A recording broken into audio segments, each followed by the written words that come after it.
security force. I repeat, border security force.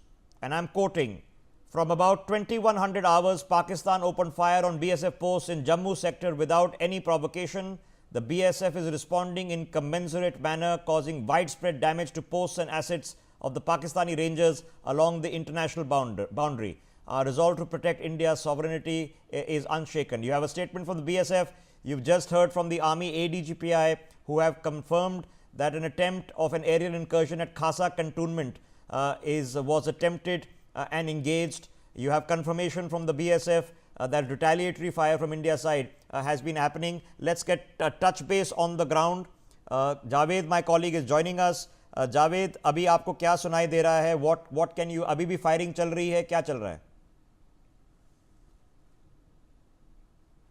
Javed, yes. देखिए, अभी इस वक्त जो है कुपवारा में पूरी तरीके से अलर्ट है। बहुत कम दुकानें खोली गई, बहुत कम दुकान जी कि इस वक्त जो है तमाम दुकानें अपने घरों से नहीं निकल रहे हैं। जो जरूरत की चीजें उसी हिसाब से लोग निकल रहे हैं। पूरी तरीके से अलर्ट है और रात में शाम के बाद पूरे कुपवारा को ब्लैकआउट कर दिया जाता है ताकि किसी तरीके के कोई भी अगर अलर्ट हो तो लोग उससे पहले सावधान हो जाए। जिस तरीके से बॉर्डर सिक्योरिटी फोर्स ने के हवाले से खबर आई है कि जम्मू में जब बीएसएफ के कैंप को और उनके पोस्ट को लगातार पाकिस्तान रेंजर्स पाकिस्तान की तरफ से टारगेट किया जा रहा है, तो उसी के जवाब में कल 9 बजे जिस तरीके से पाकिस्तान ने करारा हरकत किया, उसके बाद से बीएसएफ के जवानों ने करारा जवाब देते हुए पाकिस्तान रेंजर्स और पाकिस्तान के कई पोस्टों को नुकसान पहुंचाया। और बीएसएफ ने ये बताया है कि हम पूरी तरीके से दुश्मनों का मुंहतोड़ जवाब दे रहे हैं। जिस तरीके से पाकिस्तान लगातार योर ह्यूमन असेसमेंट, ओके, कितनी हुई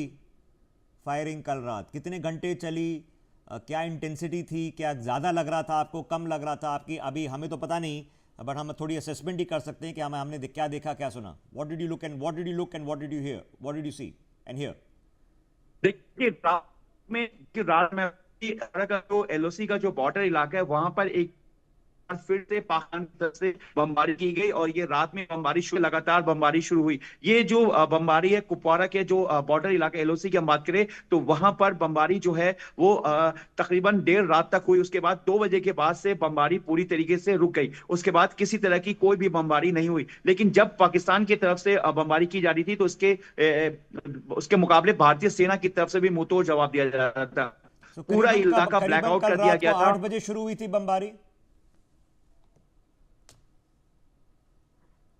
जी। तकरीबन जो बमबारी है कुपवारा में बताया जा रहा है कि 9 बजे के आसपास से शुरू हुई थी यहाँ पर, और 9 बजे के बाद से लगातार देर रात तक यानी कि 2 बजे तक बमबारी चलती रही और रुक रुक तक कर बीच में लगातार आवाज आ रही थी। लेकिन उसके बाद फिर बीच में जानकारी मिल रही थी। जो हमारे जो कनेक्टिविटी थी, जो हमारे सोर्सेस थे, जो लोकल जो उस वक्त वहां पर मौजूद थे, वो बता रहे थे लगातार कि किस तरीके से वो नीचे की तरफ भागकर आ गए, पूरे परिवार के साथ घर छोड़कर आए हुए हैं और काफी डरे हुए हैं। लेकिन उन्होंने कहा कि भारतीय सेना जो हमारी वो मुंहतोड़ जवाब दे रही है कुपवारा के तमाम वो इलाके पे, क्योंकि कुपवारा जो है यहाँ पर पूरी तरीके से अलर्ट पे है और यहाँ के तमाम कुपवारा का जो ज्यादातर जो इलाका है, जो पहाड़ी इलाका, वो बिल्कुल एलओसी के पास में जहां से पाकिस्तान बॉर्डर है। लेकिन भारतीय सेना पूरी तरीके से तमाम एलओसी पे मुस्तैद है और जिस तरीके से लगातार पाकिस्तान जो नकाराना अंदाज कर रहा है और रिहायशी इलाकों को जो है टारगेट कर रहा है, उससे लोग कहीं ना कहीं परेशान है। लेकिन लोगों का यही कहना है कि भारतीय सेना को मुंहतोड़ जवाब देना चाहिए। Okay, so there you have it.